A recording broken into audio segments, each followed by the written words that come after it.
I used to believe that my biggest problem was the world outside of me, that people didn't understand me, that I didn't have enough opportunities. But one day, as I sat quietly in an old cafe, watching the late afternoon light filter through a dusty window pane, I realized something profound. Every limit I ever felt began inside my own mind. It wasn't because I wasn't smart enough. It wasn't because I wasn't lucky. It was because I didn't dare to believe that I could. For too long, I lived inside a comfort zone, safe, familiar, but suffocating. And the moment I began to wonder what might happen if I stepped outside of it, everything changed. I started speaking English every morning. Not because anyone told me to, but because I wanted to feel myself improving. I began writing down the thoughts I used to bury deep. I spoke to strangers, even when my heart was racing.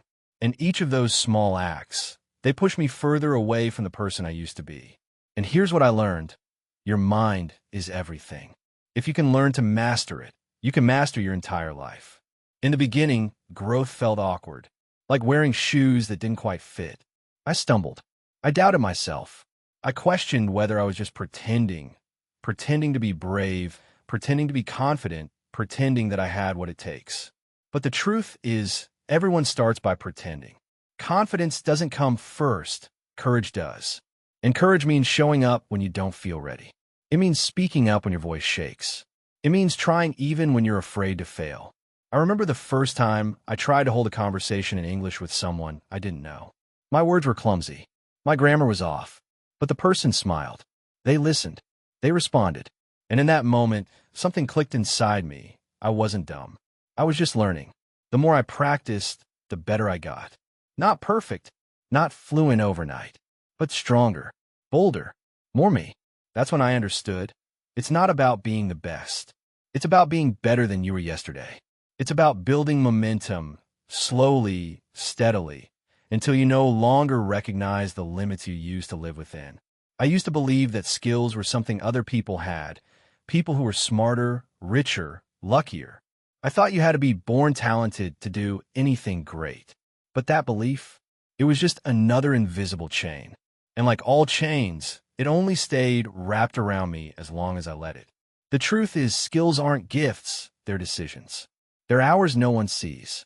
They're weekends spent practicing instead of partying. They're the quiet choices you make when nobody's watching, when it's just you and your dream, and a voice inside that says, try again.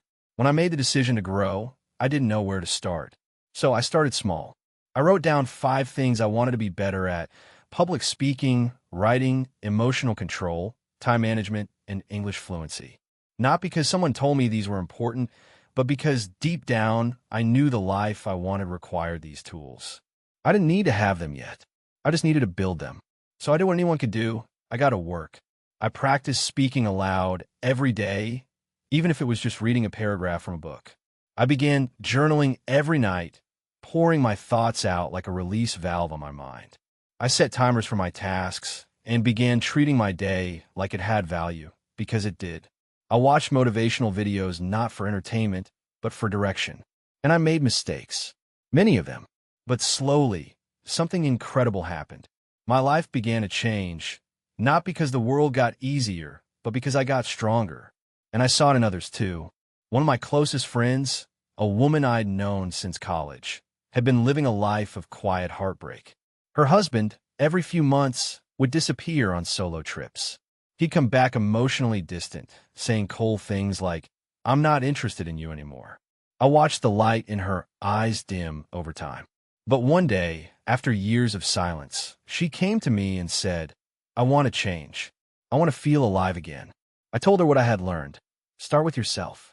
Learn something new. Build something no one can take from you. Your confidence, your voice, your skill. She listened. She began learning photography, something she'd always loved but buried under responsibilities. She started taking solo walks, talking to new people, saying yes to herself. And slowly, she let go of that relationship that had caged her. Now, she's a different woman, stronger, brighter, free. That's the thing about skill building. It's not just about getting a promotion or passing a test. It's about remembering who you are underneath the self-doubt. Every skill you build is a vote for the future you. It's a reminder that you are capable of change, of growth, of becoming someone your past self would admire. Skills aren't about being the smartest person in the room. They're about becoming the version of you who refuses to quit. So let me ask you, what skill have you been avoiding because you're afraid you'll fail? What have you told yourself you're just not good at? Speaking in public? Starting a business? Learning a language? Ask yourself honestly, are you bad at it or are you just new to it? Because here's the truth no one tells you. You don't need to be good at something to begin. You just need to begin. And once you do, momentum will take over. Tiny wins will stack. Confidence will rise. You'll start to see evidence that your future is not only possible, it's waiting. And it's yours if you're willing to earn it.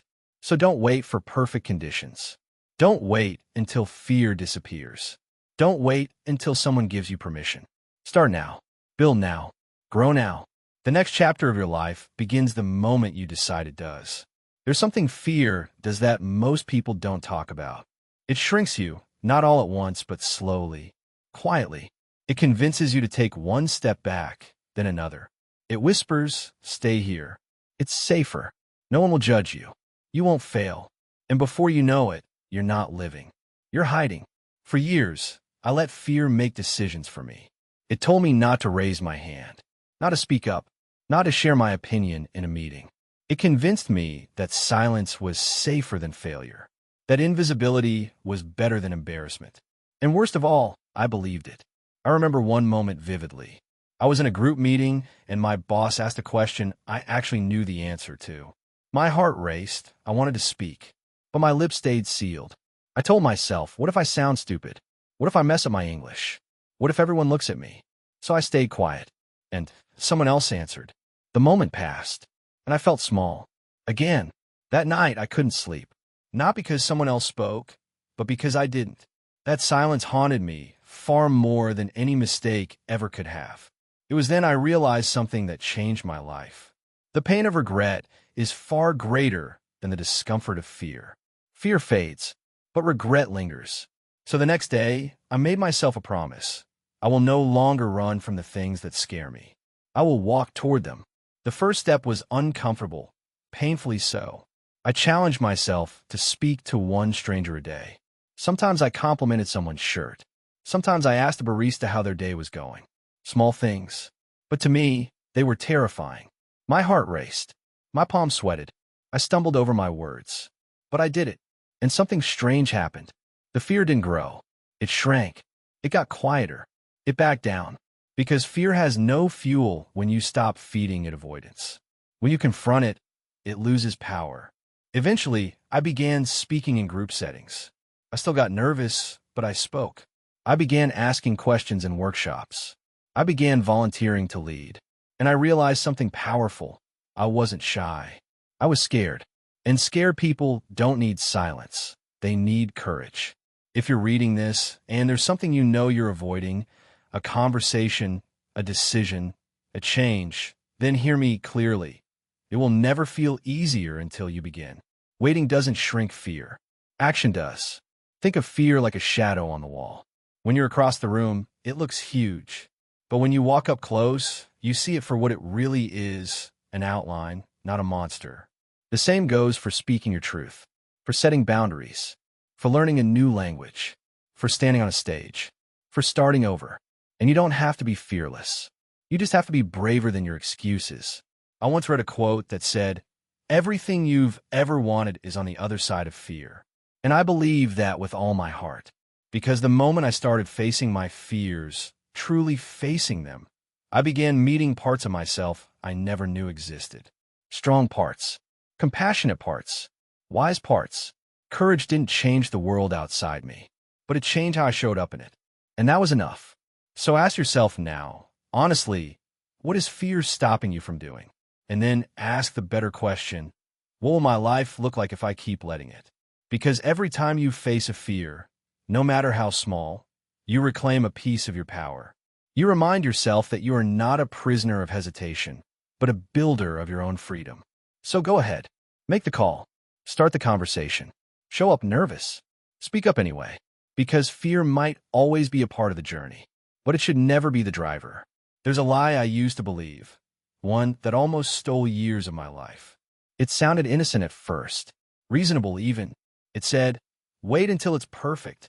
I told myself I would start once I had more time, once I felt more confident, once I had the perfect plan.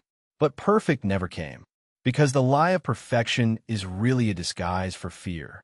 It's procrastination wearing a nice suit. Perfection tells you to polish every word before you speak, rehearse every move before you act, and get everything just right before you begin. But life doesn't work that way. Progress does not come to those who wait. It comes to those who start, ready or not. I remember rewriting the same article draft for 2 weeks, tweaking words, doubting my ideas, deleting whole paragraphs just because they didn't sound like the perfect version in my head. Then one night, I opened the file and stared at the blinking cursor, exhausted. And I thought, this isn't about quality anymore. This is about fear. That night, I hit publish. It wasn't flawless, but it was real. And the response? Better than I imagined. Because people don't connect with perfection. They connect with truth, with vulnerability, with courage. I stopped trying to be perfect that day. I started trying to be honest, and it freed me. But even once I stopped chasing perfection, I found myself trapped in something else, distraction, and it wore a familiar face. Instagram, YouTube, TikTok, Facebook, the endless scroll, the highlight reels of other people's lives. I told myself it was just for a minute, but minutes turned into hours, into days of comparing, into weeks of delay. I would see someone posting their language learning progress and feel behind. I would see someone else's morning routine and feel unworthy. Their lives looked polished, productive, beautiful. Meanwhile, mine was filled with messy effort and slow progress. What I didn't realize was this. Social media shows the victory lap, but never the training. You don't see the confusion, the breakdowns, the self-doubt, or the nights they wanted to quit. You only see the filtered end result, and you compare it to your raw, unfinished middle. And that comparison? It's poison. It doesn't motivate. It paralyzes. It makes you feel like you're too late, too far behind, too broken to ever catch up. And that's exactly what distraction wants. Because if you're busy comparing, you're not building. If you're scrolling, you're not creating. If you're watching them live their lives, you're not living yours. So one morning, I deleted the apps from my phone. Not permanently, just long enough to remember how my own thoughts sounded without the noise. I sat with a notebook and wrote out what I wanted. Not what the world told me to want. Not what others seemed to have. But my own definition of success. And in that silence, I found something I hadn't heard in a long time. Clarity. That's when I realized the most valuable thing I have isn't money or status or even time. It's attention. And every moment I give to distractions is a moment I've stolen from my dreams.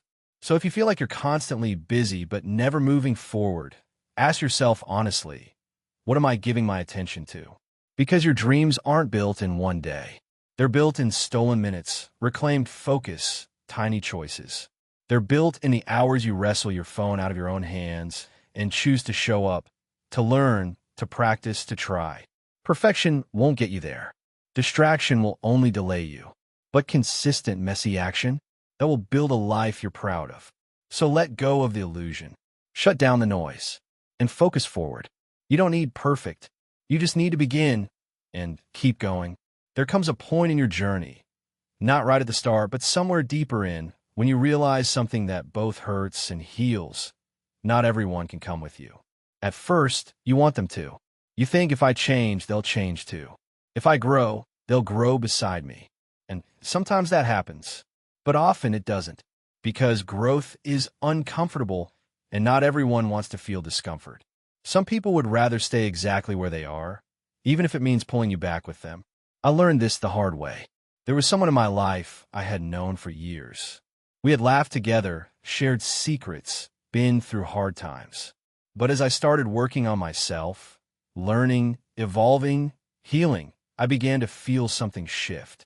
Whenever I spoke about my goals, he rolled his eyes. When I shared a small win, he'd say things like, "Don't get ahead of yourself." When I tried to set boundaries, he called me selfish. At first, I thought I was imagining it. I made excuses. He's just having a bad day. He doesn't mean it that way. But the pattern repeated over and over. Every step forward I took felt like it was met with resistance. Every time I tried to rise, his words pulled me down like weights strapped to my feet. Until one day, I asked myself the question I've been avoiding. Why am I fighting so hard to keep someone who doesn't want to see me grow? And that's when it hit me. Some people love the older version of you because it makes them feel safe, because your smallness doesn't threaten them, because your silence lets them speak louder. But when you begin to expand, to demand more from life, to shine brighter, it unsettles them. Not because you've changed into someone worse, but because you're reminding them of the parts of themselves they've ignored. The truth is, not everyone is toxic on purpose. Some people are wounded, insecure, afraid of being left behind. But your compassion for their struggle cannot come at the cost of your peace. I had to make a hard choice. I distanced myself. I didn't blame, didn't attack. I simply stopped shrinking to make others comfortable. And yes, it was lonely at first, but that space I created, it allowed new people to walk in. People who clapped when I won, who held me accountable without tearing me down, who saw not just who I was, but who I could become. That's when I understood something sacred. Your environment is more powerful than your motivation. You could be the most disciplined, driven person, but if you're constantly surrounded by voices that doubt, distract, or diminish you, your progress will always be slower, heavier, more painful than it needs to be. So if you're feeling stuck, tired, or uncertain, take a closer look, not at your habits, but at your circle. Ask yourself, who celebrates my growth? Who makes me feel small? Who supports me, even when it's inconvenient for them? Who only shows up when it benefits them? You don't need 100 people in your corner. You need a few who remind you that your dreams are valid, that your voice matters, that your presence is enough. Real friends fuel your fire. Fake friends drain your soul. Letting go doesn't make you heartless. It makes you honest. It says, I'm choosing my peace over chaos, my purpose over drama, my growth over comfort. So here's your reminder. You don't have to explain your healing to people committed to misunderstanding it. You don't have to justify your ambition to those who've given up on theirs. Protect your space. Guard your energy like your future depends on it, because it does. And remember, you're not losing people. You're finding yourself. There's a moment that eventually finds all of us. It usually doesn't come with fireworks or some grand revelation. More often, it arrives quietly, like a whisper in the middle of an ordinary day. And it says this: no one is coming. No one is coming to rescue you from your doubts. No one is coming to hand you the perfect opportunity. No one is coming to wake you up early, motivate you, drag you to your goals. It's you. It has always been you. When I first realized that, it didn't feel empowering. It felt heavy. I sat with that truth like a weight in my chest. You mean this is on me? My happiness, my progress, my dreams? No one else will fix it? But over time, that weight turned into a gift. Because what's heavy can also be honest. And what's honest can eventually set you free. You see, when you stop waiting for someone else to show up and save you, whether it's a partner, a mentor, a miracle, you finally reclaim the wheel. You go from being a passenger in your own life to the driver. And yes, it's hard, but it's real. I remember having a conversation with my father one night. I asked him if he was happy with the life he had built. He didn't answer right away. He just looked out the window, quiet. Then he said, I did what I had to do, but I always wondered what would have happened if I'd chosen for myself instead of for survival. That hit me hard, because so many of us, our parents, our teachers, even ourselves, live in survival mode. Working jobs we hate, staying in relationships that dim our light, saying yes when we mean no, all while quietly waiting for a break, a savior, a second chance. But that break, it doesn't come unless you make it. And maybe you're thinking, but I don't know where to start. I feel stuck. I feel behind. That's okay. You don't need a 5-year plan. You don't need perfect clarity. You just need one choice that says, today, I take responsibility for my life. I may not be where I want to be, but I'm no longer waiting for someone else to change that. That's how power is reclaimed, in quiet decisions, not loud declarations. It's when you close the app and open the book. When you say no to the party and yes to the gym. When you stop blaming the world and start asking, what can I do today with what I have? That's how leaders are made. I started asking myself better questions. Instead of, why is this happening to me? I asked, what is this trying to teach me? Instead of, who will help me? I asked, how can I help myself? Instead of, what if I fail? I asked, what if I never try? And slowly I began to move. Not always perfectly, but forward. The truth is, you don't need someone else's permission to evolve. You don't need applause to be valuable. You don't need to be ready. You just need to begin. Because here's what no one told me early enough. Success doesn't arrive. It's built, and you're the builder. So stop waiting for the stars to align, for someone to call your name, for the world to recognize your potential. You already have the tools. You already have the fire. Now all that's left is to step into it. You are not helpless. You're not broken. You are not waiting. You're becoming. For the longest time, I carried around a quiet belief, one I never said out loud, but one that shaped everything I did. I'm not good enough. It was there when I hesitated to apply for that job. It echoed when I looked in the mirror and only saw flaws. It whispered when I compared myself to others who seemed so much further ahead. It didn't shout, but it didn't have to. It lived beneath everything. Quiet, heavy, unquestioned.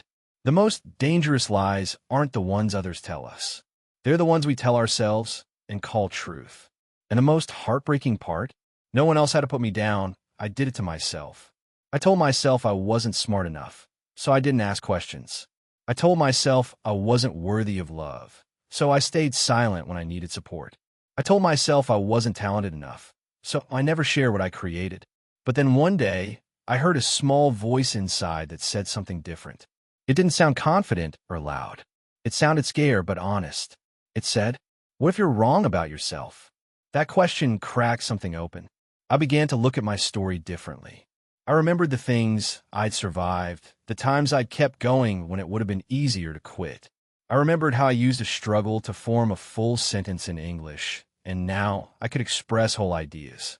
I remember the nights I sat with pain and still got up the next morning to try again. And I realized something no one ever told me. Strength doesn't always look like winning. Sometimes it just looks like refusing to give up. So I started to rewrite that inner dialogue. Gently, daily, replacing I'm not good enough with I am learning. I am worthy of respect, even on the days I feel lost. I'm not behind. I'm on my path. At first, it felt like lying, like wearing clothes that didn't fit yet. But over time, those words settled into my bones. They didn't make everything easy, but they made me stronger. And I want to tell you now, with every piece of truth I have, you are more than enough.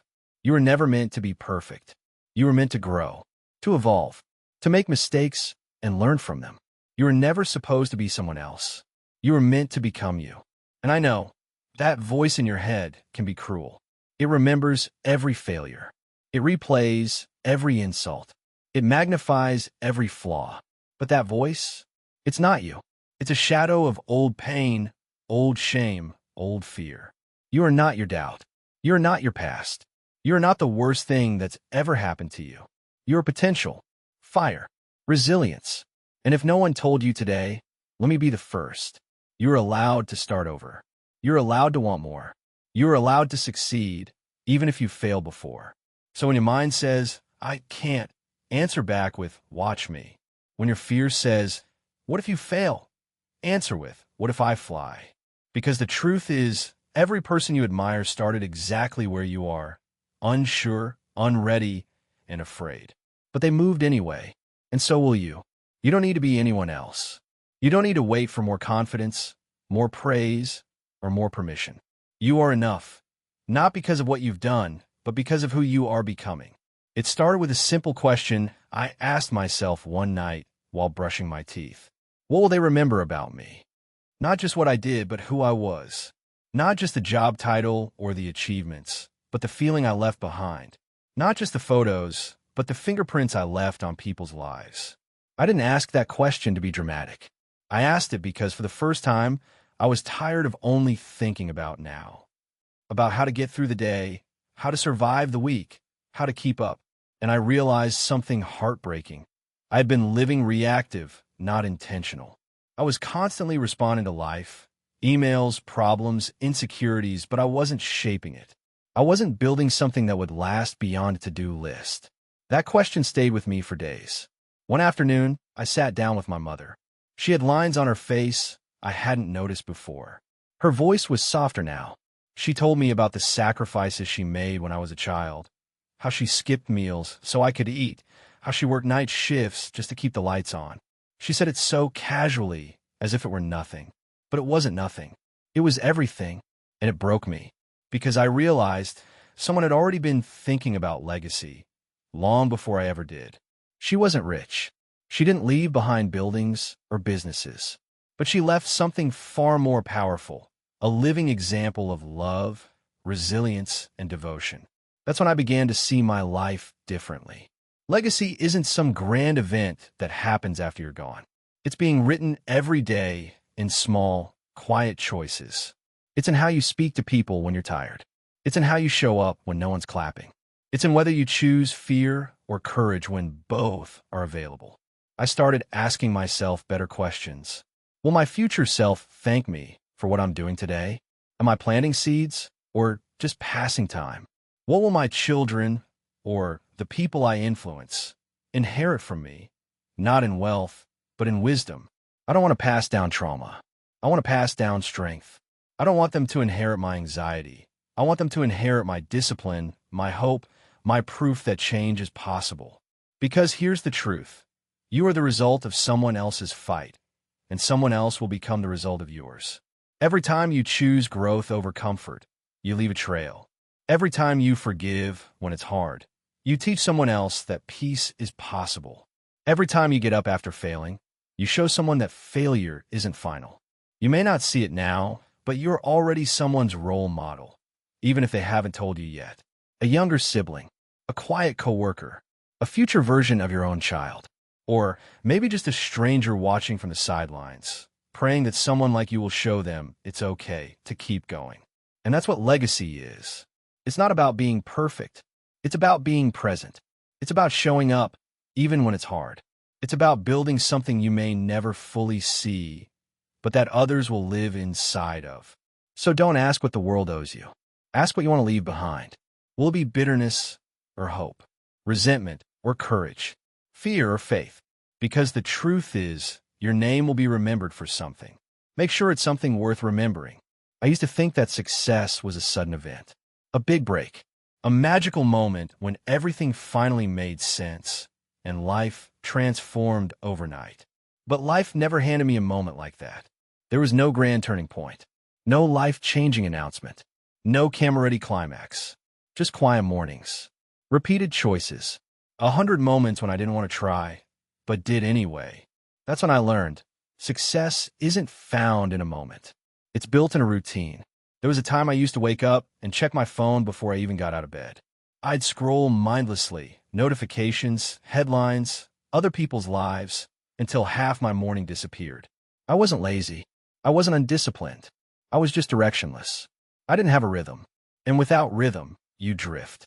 So I started small. I set my alarm 30 minutes earlier. Not to work, not to hustle, but to sit, to hear myself think, to take ownership of my morning before the world could take it from me. At first, it was uncomfortable. I wanted to sleep. I wanted to scroll. I wanted to delay the responsibility of becoming someone better. But then I did something simple. I wrote down 3 things I wanted to become more of. More focused, more confident, more in control. And then I asked, what would a focused, confident, disciplined version of me do first thing in the morning? That one question changed everything. He would make his bed. He would stretch. He would read something that lifts his mind. He would write down what matters today. Not just tasks, but intentions. He wouldn't touch his phone for the first hour. He'd claim the morning like it was his foundation, not his leftover time. So I tried it. Day 1 was shaky. Day 2, a little better. By day 5, I began to crave the peace of that morning hour like oxygen. That routine didn't make me famous.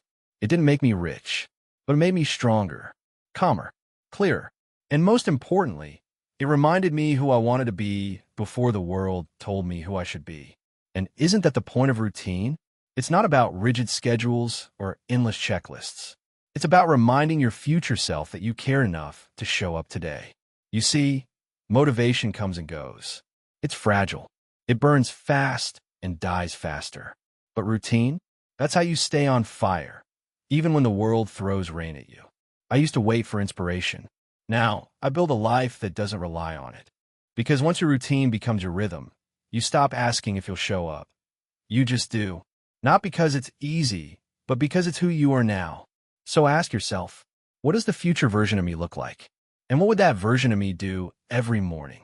Then do one small thing that matches that answer. It might be journaling for 5 minutes, drinking a glass of water before coffee, putting your phone across the room so you're not a slave to it at sunrise. Whatever it is, start. Not tomorrow. Not when you feel ready. Now. Because your future is not built on intentions. It's built on repeated action. And the most powerful act of self-love is not in big declarations. It's in quietly choosing yourself again and again, every single morning. There was a time in my life when I thought I had to know everything to be respected. That asking questions made me look weak. That saying, I don't know, was something to avoid at all costs. So I pretended. I nodded in conversations I didn't understand. I stayed silent in rooms where I should have spoken up.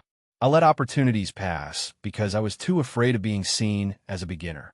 And for a while, I fooled people.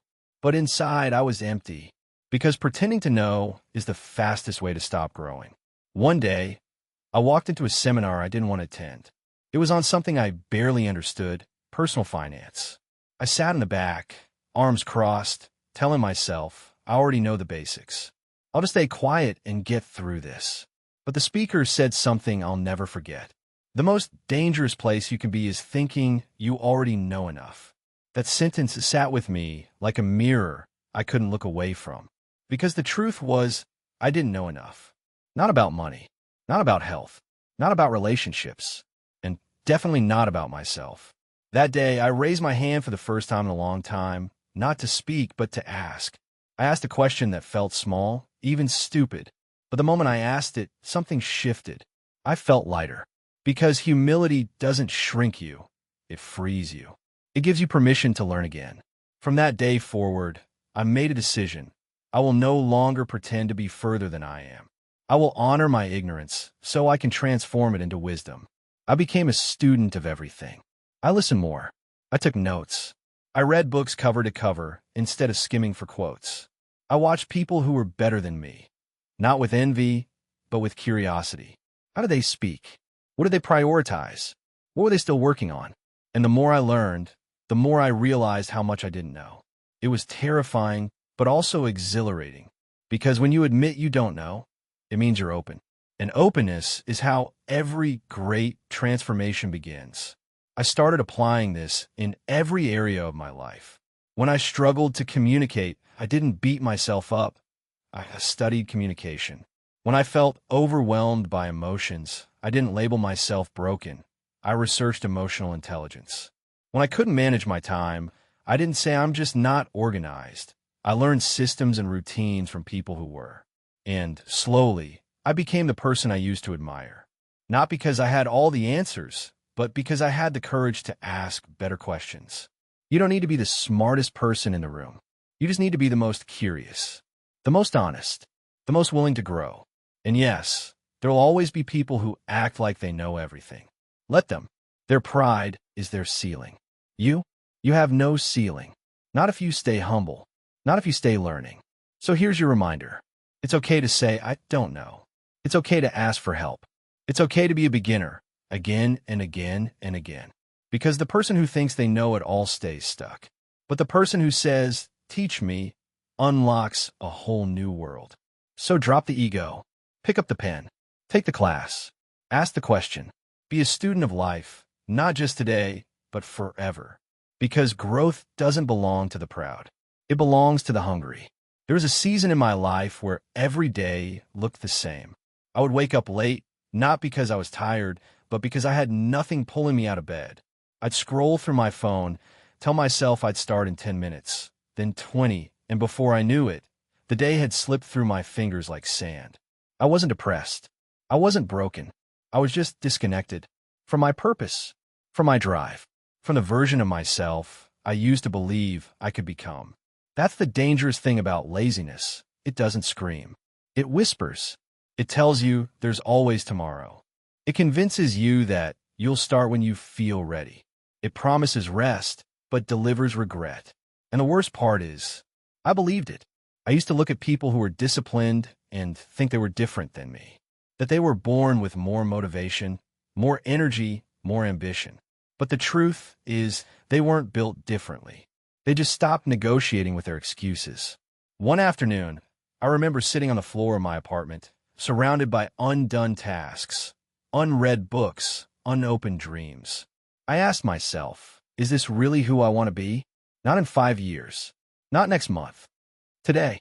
And I didn't like the answer, because the truth stared me in the face. My laziness wasn't protecting me. It was destroying me, slowly, quietly, without a single warning bell. So I made a decision, not a grand, heroic one, a simple one. I stood up. I cleaned one corner of my room. I opened my laptop. I made a list, not of all the things I needed to do forever, but of one thing I would do today. And I did it. That small act didn't change the world, but it changed my direction. Because the enemy of laziness isn't motivation. It's movement. You don't need to feel ready. You just need to take one step. And so I built from there. One workout, one chapter, one early morning. Not perfectly, not consistently at first, but with intention. What I learned is this. Motivation is a mood, but discipline is a decision. And the more you choose discipline, the more your body, your mind, your soul begins to trust you again. I began to feel something I hadn't felt in a long time, self-respect. Not the kind that comes from likes or praise or compliments, but the kind that grows quietly when you keep the promises you make to yourself. I started walking with my shoulders back. I looked people in the eye again. I didn't need external validation to feel good. I had evidence. Proof that I could do hard things. Proof that I wasn't lazy. I was simply untrained, undirected, unchallenged. That changed the way I saw everything. I no longer asked, do I feel like it today? I asked, who do I want to become? And that question became my compass. So if you're caught in that loop of waiting, of putting things off, of numbing out with distractions, this is not your shame. This is your signal. It's a wake-up call that says, you are meant for more than comfort. You are built for discipline. You are wired for action. And the moment you stop waiting for permission is the moment everything begins to change. You're not lazy. You're just one brave decision away from remembering who you really are. I used to be terrified of failure, not just because I didn't want to lose, but because I thought failing meant something about me, that I wasn't good enough, that I wasn't meant for more, that I should stop trying. And so, like many people, I avoided it at all costs. I only did things I was already good at. I only spoke up when I was certain I wouldn't sound foolish. I only pursued goals that came with guarantees. But here's the thing no one tells you about living a life designed to avoid failure. You also avoid growth. You avoid discovering what you're made of. You avoid building resilience. You avoid surprising yourself. There was a time I spent months preparing for an opportunity one believed would change my life.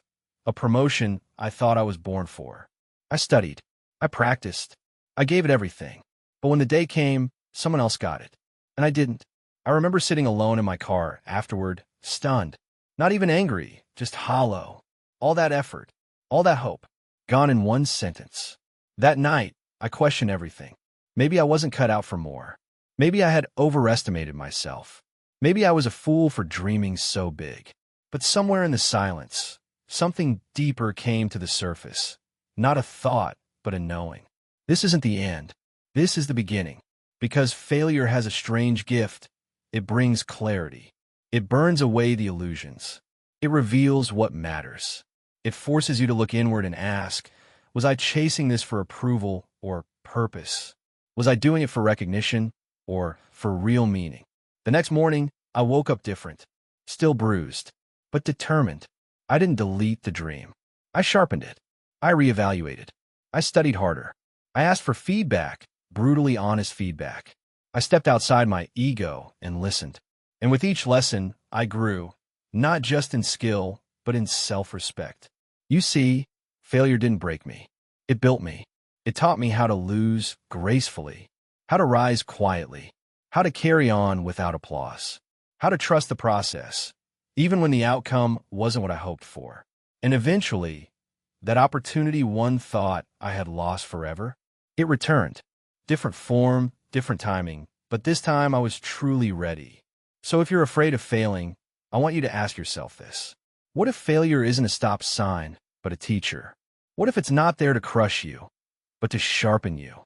What if falling down is simply part of learning how to rise? Because no one who ever did anything great got there without falling, hard and often. The people you admire, they fail more times than you've tried. They've been rejected, humiliated, told no again and again. But they kept going, and that's the difference. It's not brilliance that separates winners from the rest. It's persistence. So stop seeing failure as proof that you're not enough. See it as evidence that you're in the arena, that you're daring, that you're alive. You're not here to be perfect. You're here to become resilient. You're here to transform setbacks into strength. So fail, learn, stand up, then go again, wiser, tougher, more grounded in your truth. Because the only real failure is never trying at all. There was a moment, simple, quiet, that changed how I saw everything I was doing. I was sitting at the dinner table with my father. He's a quiet man, not the type to hand out praise or spill his heart easily. But that night, he looked at me in a way that said more than words ever could. "You've been different lately," he said. "Focused, like you're building something." I nodded, unsure what to say. He didn't elaborate. He just smiled faintly and kept eating. But in that small moment, something cracked open inside me. Because for years, I thought this journey, this fight to grow, to evolve, to become, was about me. My dreams, my pain, my goals. But now I saw it clearly. We never grow just for ourselves. Every step I took forward rippled outward. Every discipline I embraced, every fear I faced, every habit I rewrote, it wasn't just rewriting my story. It was creating a new blueprint for the people around me. I thought about my younger siblings, about the friends watching silently from the sidelines, about the strangers who might one day hear my story and decide, if he did it, maybe I can too. That's the quiet responsibility of healing, of growing, of becoming. You carry others with you, even when you don't realize it. And then I thought about my parents. They gave up so much so I could have a better life, sleep, dreams, comfort. They never said it outright, but I felt it in the way my mother packed lunch every morning without fail. In the way my father left before dawn and returned after dark, always exhausted, rarely complaining. They didn't get to chase their dreams in the way I could. They didn't have the time, the tools, the language. But they gave me something greater, the chance to choose more. And what a tragedy it would be if I wasted it. If I stayed small, if I stayed afraid, if I settled, while they had sacrificed so I could try. So I made a silent promise that night. I won't just win for me. I'll win for them, for my family, for the ones who couldn't chase their dreams because they were too busy building the floor I now stand on, for the ones who are watching me and waiting to believe again, for the next generation who will inherit not just my DNA, but my decisions. Because someone is always watching. And one day, someone will say, "Because of you, I didn't give up." Let that be the reason you keep going. When it gets hard, when it gets lonely, when it feels like no one understands, remember, you're not doing this just for the version of yourself you dream of. You're doing it for every person who needs that version of you to exist. We don't just break cycles by talking about them. We break them by walking through them, by becoming the first in the family to heal, to rise, to lead. So if you ever doubt your strength, remember this. Your consistency becomes someone else's courage. Your healing becomes someone else's hope. Your transformation becomes someone else's permission. And one day, someone will look back and say, "Because of you, I knew it was possible." So don't stop. Rise for yourself, but keep rising for others. I used to believe time was patient, that it waited for me, that it would be there whenever I was ready to start. But the truth is, time doesn't wait. It doesn't pause when I'm overwhelmed or slow down when I'm lost. It doesn't tap me on the shoulder and say, "Now is a good moment." Time just moves quietly, consistently, with or without me. And for a long time, I lived like I had all the time in the world. I postponed dreams because I thought they'd always be there waiting. I delayed uncomfortable conversations because I thought tomorrow would offer more courage. I ignored the quiet voice inside me that said, now, not later. But then reality knocked. It didn't arrive as a dramatic event, but as a series of missed chances, small regrets that piled up like dust on untouched shelves. A text I didn't send, a book I never opened, a goal I never started because I thought I had more time. The turning point came the day I lost someone who once meant everything to me. Not because of a fight, not because of distance, but because life simply ran out. One moment he was there, the next he wasn't.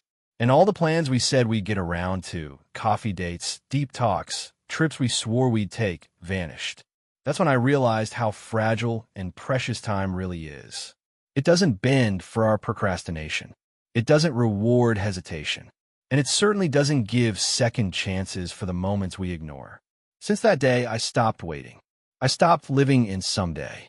I started waking up not with dread, but with a question. What can I do today that my future self will thank me for? Not next week. Not next year. Today. I began to treat the hours I have like currency, because that's exactly what they are. And unlike money, you can't earn time back once it's spent. I cut down on distractions. I stopped mindlessly scrolling through the lives of people who don't know me while mine passed by unnoticed. I stopped chasing the illusion of the right time, and I started creating moments instead of waiting for them. I started writing even when the words didn't come easily. I started moving even when I didn't feel strong. I started calling people while I still had the chance to say, I love you. And you know what happened? My life didn't suddenly become easier, but it became real, tangible, alive. I no longer floated through my days hoping for more. I built the more I wanted, one small, intentional act at a time. Time, I've learned, is not a thief. It's a mirror. It reflects what you do with it. Waste it, and you'll find regret. Use it, and you'll build meaning. So don't wait to feel ready. Don't wait for someone to give you permission. Don't wait for a perfect plan. Start where you are, with what you have, while you still can. Because time isn't endless. But right now, this very moment, it's still yours. And what you choose to do with it will become the story you live and leave behind. There came a point when I realized motivation wasn't coming back. Not the kind that used to light me up at midnight. Not the sudden burst of inspiration that made me plan my future with fire in my chest. It was gone, quiet, absent. And for a while, I thought that meant something was wrong with me. I thought the lack of motivation meant I'd failed or that I didn't want it badly enough. But I was wrong. It didn't mean I had failed. It meant I was standing at the place where most people give up, the place where the feeling fades and the work truly begins. You see, no one tells you this, but motivation is designed to leave you. It visits at the start. It helps you open the first door, tie your shoes, write the first page. But it was never meant to stay.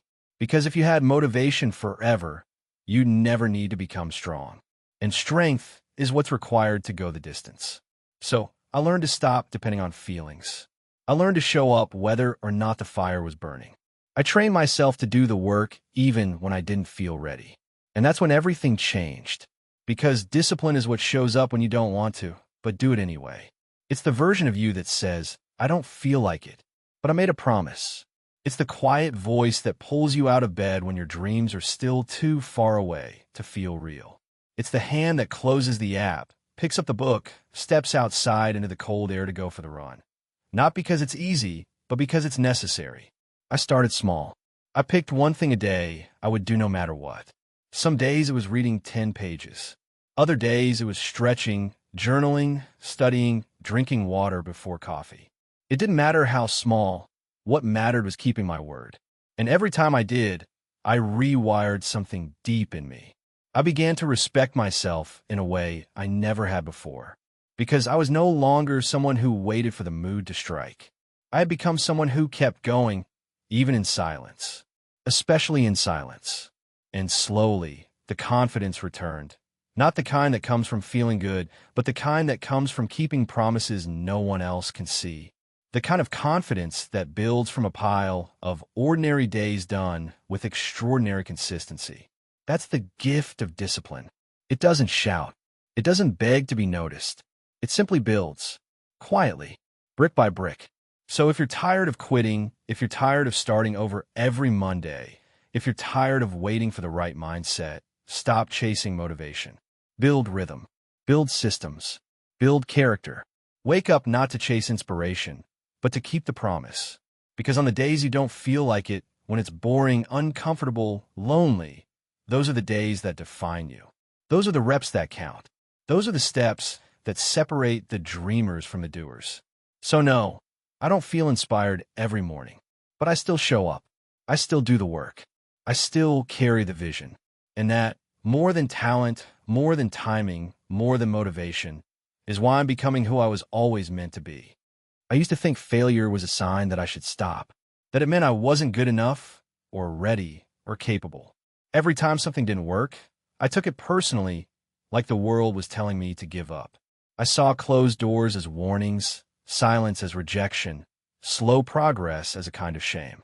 But over time, and through enough stumbles, I began to realize the truth. Failure is not your enemy. It's your instructor. It doesn't show up to punish you. It shows up to prepare you. It's not the wall, it's the mirror. And what it reflects is not your lack of worth, but your willingness to keep showing up anyway. I failed more times than I can count. Projects that didn't take off. Opportunities one missed. People I disappointed. Promises I didn't keep. There were moments I cried out of frustration, moments I doubted everything I was building, moments where I questioned if I even had what it takes.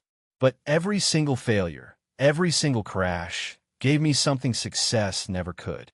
It stripped away ego. It humbled me. It forced me to reevaluate my why. It reminded me that I'm not entitled to results. I'm only entitled to the work. And once I stopped seeing failure as something final, I began to see it for what it really is, a doorway dressed in difficulty. Behind every hard moment, there was a lesson waiting. Behind every disappointment, a redirection. Behind every no, a deeper yes that hadn't arrived yet. I started looking at failure like weight training.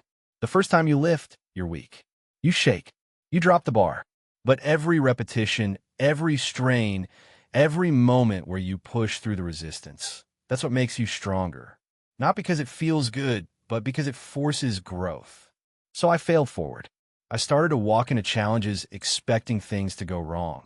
Not because I was pessimistic, but because I was prepared. Because real growth rarely happens in the smooth moments. It happens in the chaos, in the stumbles, in the trying again. And the more I failed, the less afraid I became. Because I learned that falling doesn't break you. It breaks open the part of you that refuses to quit. And that part, that's where your power lives. That's where grit is born.